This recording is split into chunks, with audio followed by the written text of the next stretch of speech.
మిగతా అంతా ఏది నాకు అట్రాక్టివ్గా లేదు. పాలిటిక్స్ కూడా నాకు మొన్న కూడా ఎవరో పాలిటిక్స్ చెప్తే నేను దానికి 99లో మీరు వచ్చినట్టున్నారు టీడీపీలో, అప్పుడు చీటీ పనిచేశాను. పనిచేశారు. అదే పనిచేశాను. అప్పుడు వాజ్పేయి గారు చంద్రబాబు నాయుడు ఇద్దరు కలిసి ఉన్నారు.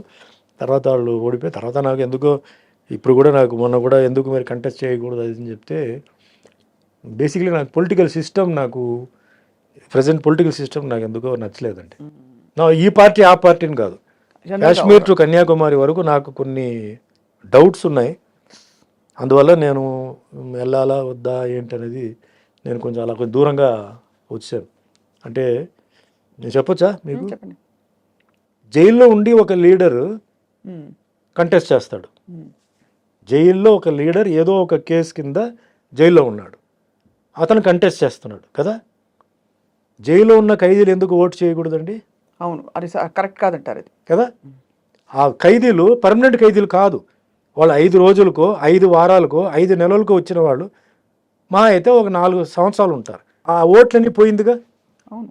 సో మనం వీళ్ళని పర్మనెంట్ ఈ పార్టీ గెలిచింది అంటున్నారు. మరి జైలు అన్నిట్లో ఎంతమంది ఖైదీలు ఉన్నారు, వాళ్ళందరిది ఓటు కనుక పడి ఉంటే మరి వీళ్ళు గెలిచి ఉంటారా లేదా ఓడిపోయి ఉంటారా?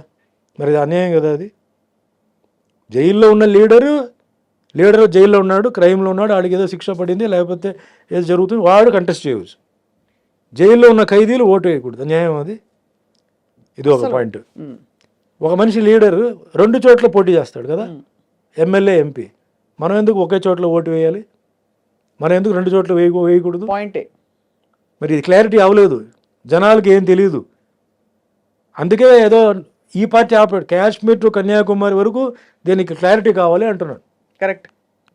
ఆ క్లారిటీ వచ్చి ట్రాన్స్పరెన్సీ వస్తే తప్పు కదండి. ఇప్పుడు నేను ఏమంటానంటే ఖైదీలు మీరు జైల్లో, అదే చెప్తాను, జైల్లో ఉన్న ఖైదీలు అందరూ నేరం చేసిన వాళ్ళు కాదు.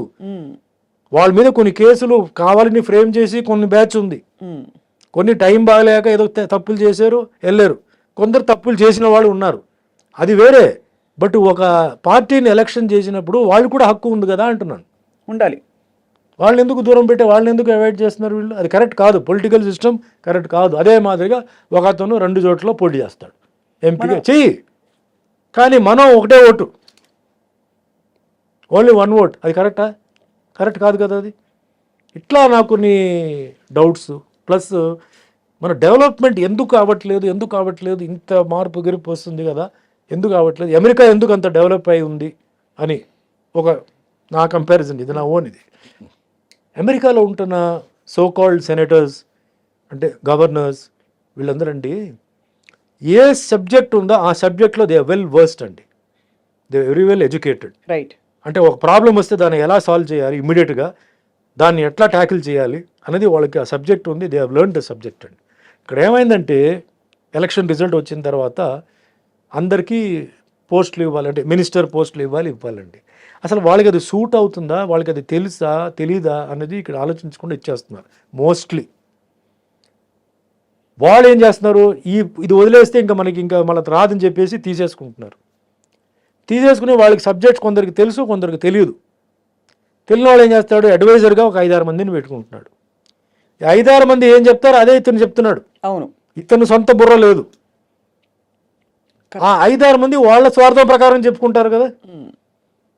వాళ్ళకి ఒక సపోజ్ అడ్వైజర్ ఉన్నాడు, అతనికి ఎక్కడో ఒక ప్లేస్లో స్థలం ఉంది, అది చేయండి సార్ మనం అక్కడ ఫ్యాక్టరీలు పెడదాం సార్, అక్కడ మనం ఇది చేద్దాం అది చేద్దాం అటు ఇస్తాడు.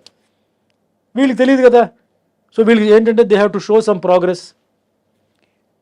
సో అది పెద్ద మిస్టేక్ అండి. అది ఎవరికైతే సబ్జెక్ట్ తెలుసో అలాంటి వాళ్ళని అక్కడ పెట్టేస్తాడండి, బ్రహ్మాండంగా మన భారతదేశం ముందుకెళ్తుంది.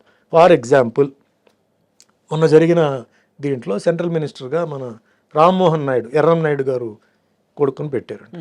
రామ్మోహన్ నాయుడు నాకు ఎప్పటి నుంచో తెలుసు, శ్రీకాకుళం దీంట్లో వండర్ఫుల్ అగ్రికల్చరిస్ట్ అండి. చిన్నప్పటి నుంచి వ్యవసాయంలో ఆ వాతావరణంలో పెరిగిన కుర్రాడు. వర్షం ఎప్పుడు వస్తుంది అనేది ముందే వెదర్ రిపోర్ట్ కన్నా ఆయన బ్రహ్మాండంగా చెప్తాడు, ఎప్పుడు వస్తాయి, ఎంత ఉంటుంది, ఎన్ని చెప్తాడు మనిషి. అంటే అంత ఒక మెచ్యూరిటీ. మెచ్యూరిటీ అనేది వయసుతో కాదండి, ఎక్స్పీరియన్స్తో. చిన్నప్పటి నుంచి నేను ఆ మెచ్యూరిటీ గురించి చెప్తున్నాను. చిన్నప్పటి నుంచి ఎన్నో వర్షాలు, తుఫాన్లు, కరువులు చూసిన వ్యక్తి, అతను అగ్రికల్చర్లో ఎక్స్పర్ట్ అండి. పార్లమెంట్లో మాట్లాడితే అందరూ స్పెల్ బౌండ్. అలాంటి వాడిని అగ్రికల్చర్ ఇవ్వకుండా ఏవియేషన్ ఇచ్చారండి. ఆయనకి డెఫినెట్లీ ఏవియేషన్ గురించి తెలిసే ఉంటుంది, లేకపోతే నేర్చుకుంటాడు, నేను ఇవ్వద్దని చెప్పట్లా. కానీ ఆ మనిషికి అగ్రికల్చర్ ఇస్తే అగ్రికల్చర్ ఎక్కడికి వెళ్ళిపోయేదండి. అంటే ఏ సబ్జెక్ట్లో ఎవరికి పట్టుందో వాళ్ళని తీసుకురావాలి. అది ఆ దాంట్లో పెట్టాలి, అప్పుడే స్పీడ్గా డెవలప్ అవుతుంది. మనకి 50 సంవత్సరాలు లేదు, 5 సంవత్సరాలే, వాటిలో 4 ఇయర్సే. ఈ 4 ఇయర్స్ లోపల మనం అంతా ఇప్పుడు రికవర్ చేసుకోవాలి. డిస్ట్రక్షన్ ఉంటుంది, అయితే తుఫాన్ వల్ల దానివల్ల అన్నీ ఉంటుంది. So that's a very big mistake జరుగుతుంది నా ఫీలింగ్. కరెక్ట్ సార్, అర్థమైంది. ఎవరికి స్పోర్ట్స్ ఉందండి, స్పోర్ట్స్లో ఇప్పుడు పీటీ ఉషాని ఒలింపిక్ అసోసియేషన్కి ఇండియన్ ఒలింపిక్ అసోసియేషన్కి she is the president I think అండి. కరెక్ట్ అండి, పర్ఫెక్ట్ చాయిస్ అండి. అనుభవం ఉన్న మనిషి. అసలు స్పోర్ట్స్లో ఎన్ని కష్టాలు ఉన్నాయి, ట్రైనర్స్కి ఎంత కష్టం ఉంది, ట్రైనర్స్కి ఎవరెవరికి జీతం ఇవ్వాలి, ట్రైనర్స్కి ఎందుకంటే ట్రైన్ చేసిన రిటైర్డ్ అయిన వాళ్ళని ఎట్లా మనం యూస్ చేసుకోవాలి. రిటైర్ అయిపోయారు కదా అని తీసి అవతల పడేయడం కాదు. They will very useful for youngsters. అదే, not that they have one, because they have lost in many situations, they have more experience. అవును, చాలా చోట్ల ఓడిపోవడం వల్ల అలా వెళ్తే మనం ఓడిపోతాం, ఇలా వెళ్తే ఓడిపోతాం, ఇలా వెళ్ళాలని చెప్పి ఎక్స్పీరియన్స్తో వాళ్ళు అడ్వైస్ ఇస్తారు. సో ఆ సబ్జెక్టుకి తగ్గ వాళ్ళు పెట్టారంటే ఇట్స్ గ్రేట్ అండి. ముఖ్యమైనది నేను ఫీల్ అయ్యేది ఏంటంటే ఈరోజు భారతదేశం బార్డర్లో ప్రతిరోజు జవాన్లు చనిపోతున్నారండి మన కోసం, మన కుటుంబం కోసం. వాళ్ళ కుటుంబాన్ని వాళ్ళు త్యాగం చేస్తున్నారు. ఎవరిదో బిడ్డ, ఎవరిదో భర్త, ఎవరిదో బ్రదర్ అండి. ఆ చనిపోతున్న వాళ్ళకి మీరు ఏమి ఇస్తున్నారండి? మీరు ఆ మన భూమిని ఏదైతే కాపాడుతున్న వ్యక్తికి ఎవడైతే పాపం చనిపోతున్నాడో వాడు సొంత భూమికే వాడు గతి లేదు, వాడు భూమికే వచ్చి కబ్జా చేసేవాళ్ళు ఉన్నారు, పట్టించుకోవాళ్ళు లేరు. మెడలు, ఈ సర్టిఫికేట్ ఏం చేస్తామండి? చనిపోయిన ఒక్కొక్క జవాన్కి నా లెక్క ప్రకారం 5 కోట్లు ఇవ్వాలండి. దేనికో చనిపోయిన వాళ్ళకి అది ఇది అని చెప్పి ఎక్స్ప్రెషన్ అది ఇది ఇస్తున్నారు. సూసైడ్ చేసిన వాళ్ళు కూడా ఇస్తున్నారు. This man is ready to take a bullet in his chest. మన కోసం రెడీగా, బాంబు పేలినా కూడా రెడీగా ఉన్నాడు. డైలీ జరుగుతుంది, మనకు తెలీదు, మనకి న్యూస్ రావట్లేదు. బ్రహ్మాండంగా కాపాడుతున్నారు. కానీ ఎవరి వల్ల, ఎవరి కోసం? అది అక్కడ కూడా ఏంటంటే జరగాలంటే నా ఒపీనియన్ ఏంటంటే, అంటే టోటల్గా ప్రొటెక్షన్. నాది ఎప్పుడండి, protection, peace, prosperity, these are the 3 slogans అండి నాకు.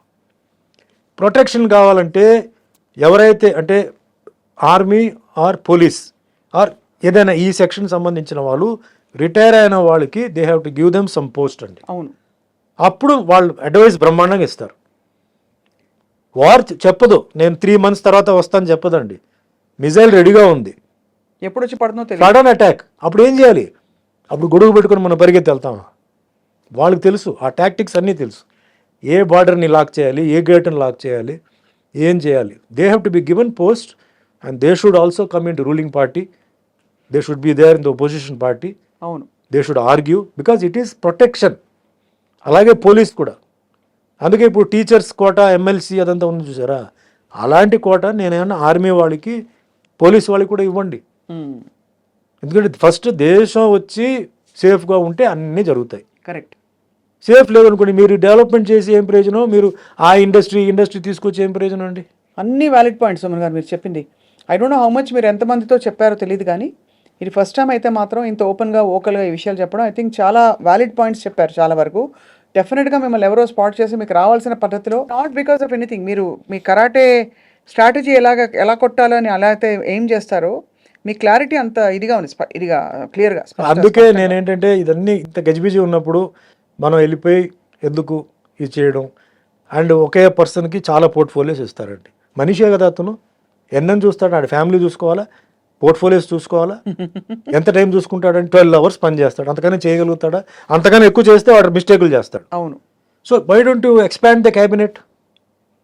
వాటిల్లో ఎంతోమంది ఉన్నారు, కష్టపడిన వాళ్ళు ఉన్నారు, తిరిగిన వాళ్ళు ఉన్నారు, వాళ్ళకి ఎక్స్పాండ్ చేసి give them some portfolios, work fast జరగాలి. ఇప్పుడు ఏంటంటే అండి 5 సంవత్సరాలు ఉంది కదా అని చెప్పి పడుకోవడం కాదు. అవును, ఇప్పుడు చాలా స్పీడ్గా పనిచేయాలి. ఎందుకంటే ఒక సైడ్లో కన్స్ట్రక్షన్ ఉందండి, ఇంకో సైడ్లో డిస్ట్రక్షన్ ఉందండి. ఈరోజు భారతదేశం లోపల చాలామంది బయట నుంచి ఇన్ఫ్లుయెన్సర్స్ వచ్చారు, బంగ్లాదేశ్ నుంచి వచ్చారు. ఆధార్ కార్డు, ఫ్రాడ్ ఆధార్ కార్డులు ఉన్నాయి, మొత్తం ఉంది. ప్రపంచం మొత్తం యుద్ధం జరుగుతుంది. ఇజ్రాయెల్, గజా, ఉక్రెయిన్, రష్యా, ఇటు చైనా. ఇప్పుడు చైనా వాడు ఉన్నాడండి, చైనా వాడు అక్కడి నుంచి మిజైల్ పెడితే ఓన్లీ హిందువుల మీద పడతాయా? అందరి మీద హిందూ, ముస్లిం, క్రిస్టియన్, సిక్, పార్సీ, జైన్ అందరి మీద పడతాయి. You have to think in that way. అవును. So this is the time to wake up, this is the time to the. And పిల్లలు కూడా ఏంటంటే అర్థం చేసుకోవాలి, అర్థం చేసుకొని మన దేశం, మన రాష్ట్రం ముఖ్యంగా అంటారు కదా, వ్యవసాయం ఎందుకు చెప్తానంటే, వ్యవసాయం బాగుంటే రాష్ట్రం బాగుంటుంది, రాష్ట్రం బాగుంటే దేశం బాగుంటుంది. అవును. వాళ్ళు ఏం అడుగుతారండి? వాళ్ళు అడిగేది నీళ్లు, కరెంటు, అంతకన్నా వాళ్ళు ఏం అడగట్లేదు కదా. వాటి మీద ఫస్ట్ ఫోకస్ పెట్టుకోవాలి, కరెక్ట్. అన్నీ బాగుంటాయి. Next health. ఈరోజు డయాబెటీస్, షుగర్, బీపీ, వీటికి చాలామంది పాపం డబ్బు లేక, మందులు కొనుక్కోలేక ఏదో ఆ వైద్యం ఈ వైద్యం అని చెప్పి చనిపోతున్నారండి. సో వాళ్ళకి ముందు ఆ ఇమ్మీడియట్ చాలా అవసరమైన మెడిసిన్స్కి దారి చూపించి అఫోర్డబుల్ ప్రైస్లో అది అందుబాటులోకి రావాలి, ఉండాలి. Next education. విద్యా, ఎవ్రీబడి వైద్యం. Has to be improved. అవును. బాగా చదువుకున్న వాళ్ళు ఉన్నారు, డొనేషన్స్ వాళ్ళ దగ్గర డబ్బులు లేవు. సో కాబట్టి వాళ్ళు ఏ పని అయితే చేయకూడదు ఆ పని వాళ్ళు చేస్తున్నారు, అది తప్పది. లేదా వాళ్ళ ఊర్లోనే వాళ్ళకి జాబ్ లేదు, వాళ్ళు బయటికి వెళ్ళిపోయి వాళ్ళ జాబుల కోసం వెతుకుతున్నారు, ఇంకా అన్యాయం అది. ఏ ఊర్లో వాళ్ళు ఉన్నారో, ఏ గవర్నమెంట్ ఉందో ఆ గవర్నమెంట్ వాళ్ళకి ఉద్యోగం ఇవ్వాలి, లేకపోతే ఆ గవర్నమెంట్ వేస్టెడ్. Correct sir. కష్టపడి తల్లిదండ్రులు చదివించి, అంటే talking middle class, poor class, వాళ్ళు భూమిలు అమ్మేసి, నగలు అమ్మేసి, పెళ్ళికి అమ్మాయి ఇంట్లో పెళ్ళి చేయాల్సిన అమ్మాయి ఉంటే పెళ్ళికి కూడా ఇదే చేసి, పాప ఎడ్యుకేషన్ ఉంటే శాలరీ వస్తుందని చెప్పి చేస్తే వాళ్ళకి ఉద్యోగాలు లేవు. అటు అమ్మాయి పెళ్లి చేయడానికి డబ్బులు లేవు, వీడికి ఉద్యోగం లేవు, ఇల్లేమో నడవాలి, మళ్ళీ ఆరోగ్యం ప్రాబ్లం. ఎంత ప్రాబ్లం అండి. Government has to do all these things. He has to go into it and do beg, borrow or steal, వీళ్ళందరినీ సాటిస్ఫై చేయాలి. అయితే ఎందుకు గవర్నమెంట్ అండి? You do whatever you want, మీ చాయిస్ మీదే కదా, nobody is going to ask you. And స్పీడ్గా ఇవన్నీ మూమెంట్ జరగాలండి, డిలే చేయకుండా, ఎయిట్ చేయకుండా. అండ్ మెయిన్ ఈ లోకల్, నాన్ లోకల్ ఒక ఫీలింగ్ ఉంది. Local, non local feeling tax కట్టేటప్పుడు ఎందుకు లేదండి? మీకు ముందే ట్యాక్స్ కోట్లు ట్యాక్స్ కడుతున్నారు కదా, అప్పుడు మటుకు ఎందుకు మీకు నాన్ లోకల్ ఫీలింగ్ లేదు? మీకు సడన్గా ఎలక్షన్ టైంలోనే local, non local, then comes the community, caste feeling. ఈ ఈక్వేషన్ మీద మీరు డివైడ్ చేస్తున్నారు. నేనేమంటున్నానంటే వేయండి, బట్ క్వాలిఫైడ్ పర్సన్ని మీరు పెట్టండి అంటున్నాను. కరెక్ట్, అంతే కదా. Not about local, non local, కానీ ఎవరికి ఆ నైపుణ్యం ఉందో వాళ్ళని పెట్టండి, క్వాలిఫైడ్ పర్సన్ మీరు పెట్టండి, ఎడ్యుకేటెడ్ పర్సన్ పెట్టండి. ఎక్కడ అడ్మినిస్ట్రేషన్ కావాలో అడ్మినిస్ట్రేషన్ వాళ్ళని మీరు పెట్టండి, నాలెడ్జ్, ఎక్స్పీరియన్స్ ఎక్కడ ఉందో వాళ్ళని పెట్టండి. అంతేగాని క్యాస్ట్ అని చెప్పేసి ఓన్లీ అసలు పనికిరాని వాళ్ళని పెట్టేసి మళ్ళీ లాస్ అయిపోయి మీరు అయ్యో తప్పు చేసామని చెప్పి తలకాయ కొట్టుకోవడం ఎందుకు? Development, I'm only seeing development అండి. నాకు ఇదంతా ఏం కాదు, మన అందరూ ఒకటే. లోకల్, నాన్ లోకల్ మీరు ఫీలింగ్ పెట్టుకోండి, but see things in a different angle. ఈ రాషనల్ పర్స్పెక్టివ్ వచ్చే వరకు సుమన్ గారు రాజకీయాల్లోకి రారైతే. అంటే రేపు నన్నే ఎవడన్నా అడుగుతాడు కదా, నాకు చెయ్యేది, నేను లేదండి మీరు నాన్ లోకల్, మీరు లోకల్ అని చెప్పి నేను చెప్తే నాకు ఇది గిల్టీగా ఉంది. అందుకే నాకు ఈ చేంజ్ రావాలి, అవుతుంది. మోడీ గారు హీ కెన్ డూ ఇట్ అండి. ఇంత చేసిన మనిషి మోడీ గారు, he can do it. There is a will, there is a way. అంతే. భారతదేశం సో మచ్ టెన్స్డ్ అండి ఆయన బీజేపీ వచ్చే ముందు. ఈరోజు బీజేపీ వచ్చిన తర్వాత అదే చెప్తున్నాను కదా, బార్డర్లో జరుగుతున్నాయి, లోపల ఉన్న వాళ్ళు అందరూ హ్యాపీగా ఉన్నారు, క్లబ్కు పబ్కి అందరూ వెళ్తున్నారు. అక్కడ ఏం జరుగుతుంది ఎవరికి తెలియదు. వెళ్ళండి, కాశ్మీర్ బార్డర్కి వెళ్ళండి, ఒక 4 రోజులు కూర్చోండి, స్థిమితంగా పడుకోండి, రండి చూద్దాం. పడుకోలేము, నైట్ టైంలో పేలుతూనే ఉంటాయి అక్కడ టపాకీలు. ఎంత రిస్క్ ఉంది అక్కడ, ఎంత ప్రాబ్లం ఉంది అది. But hats off to Modi గారు, బికాస్ ఇండియాని ఇంతవరకు till now it has been very protected. అందుకే protection, peace and prosperity has come. India ఇప్పుడు ఏ తక్కువ లేదు, India is all good at competing with anybody. Correct. Development is going rapidly, it is going.